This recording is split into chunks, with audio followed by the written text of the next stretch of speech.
And still, well, we're not under a bridge, but we're under the roof of Black Diamond Towers, and still sitting here talking to Susan Mirrey. Welcome back.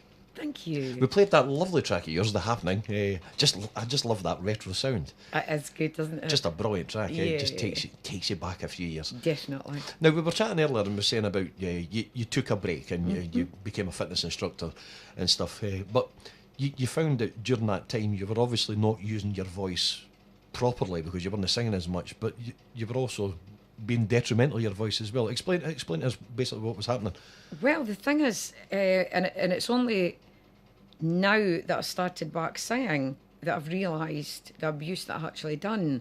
But when I was doing classes, and there was you could use the microphone, and I'm sure there's better ones now. But then the ones you had to put behind your ears, and they fell and they annoyed you, or you taped it on. And it just annoyed me when I used a microphone. You know, it was in your microphone stand or in your hand. Yeah. So I didn't want to use them. So on top of the music, I was belting out the instructions, and I'm actually when I sing, I belt out songs, and when I'm shouting, obviously I'm belting out. Yep. But it is, as we were speaking about earlier, when you're shouting, it's just a different abuse, and I also may be teaching about up to 13 classes a week. So over a period of nearly 10 years, after I would get little warnings. My throat would always be dry, and I would never go and do anything about it. I just used to think, well, that's because I'm shouting. Yeah. And I would just watch what I was doing. I wouldn't shout quite so loud at the next class. There was classes. I did do stretch classes and yoga and things like that, so you weren't abusing your vocal cords then. That's maybe not so much shouting, that's not so much. Shouting out in pain.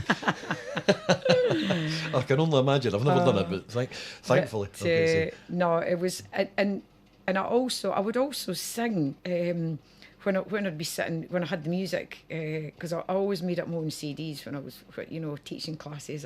It had to be my sort of music, otherwise I wouldn't enjoy teaching the classes. Yeah. So the music is very much part of it, and I would sit and belt out the songs as well as shouting. So I was still getting my sort of. But it was a bit untold damage, really, to the vocal cords, because you probably although you were hurting yourself sometimes, but you probably didn't realise that over that period of time until you came back singing that you realise the effect that you've had on your throat. That's right. Which is your instrument. Yep. Absolutely. So you're now recovering from all that the trauma that you caused yourself. Well, I to be honest with you, it's maintenance now, because when I started back singing, I was asked as a favour to go and do some nursing homes, and I thought, that would be quite nice. So when I was doing that, I thought, this is maybe about over 3 years ago now, and as I was doing them, I thought be quite a good thing to get into. I hadn't been aware that nursing homes used entertainment, and when I started, it just kind of built up from there, and I was getting asked to do more. One person heard me and said, could you do this one? Could you do that one? And it did turn into a full-time job. And I left the gym. So when I started singing again full-time, then I felt the damage. Yeah. And after maybe about a year, I had lost my voice completely. I couldn't speak. And it got me a quick appointment up into a throat specialist's, and discovered that I had nodules, but they were soft tissue nodules, which didn't need any surgery, but I had to have 6 weeks off and then go and see a speech therapist. And so it was a gradual process of doing a lot of exercises, and it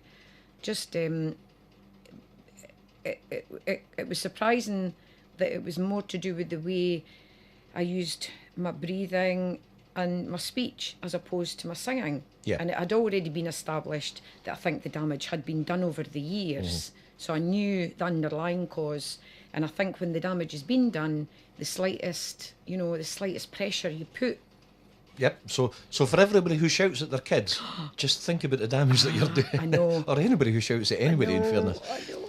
Yeah, but it's nice to see you back on the scene. Yeah.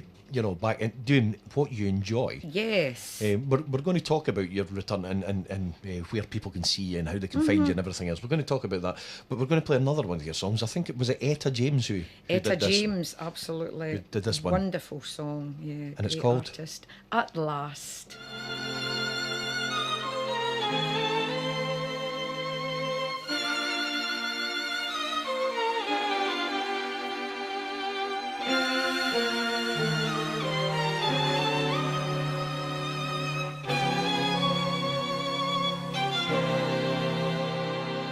At last,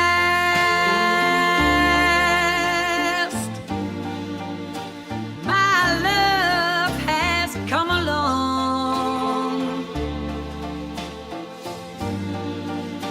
My lonely days are over,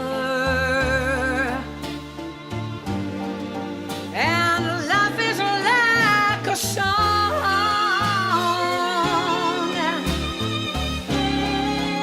Oh yeah, at last, skies above are blue.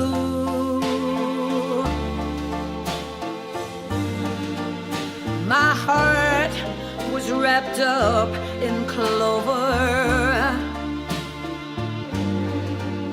the night I looked at you.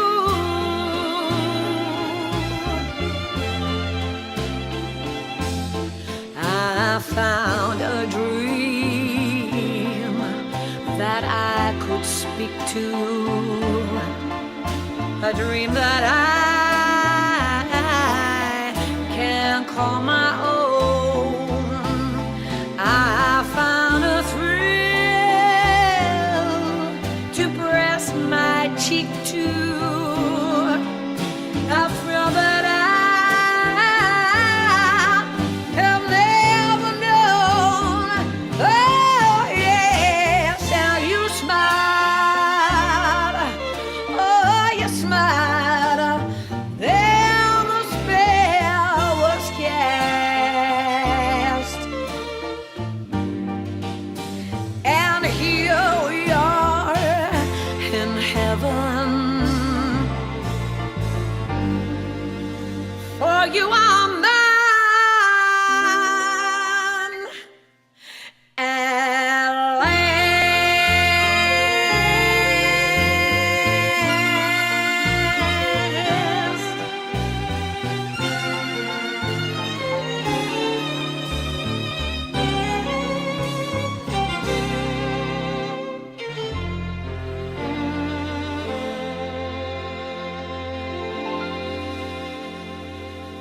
Gotta write a class.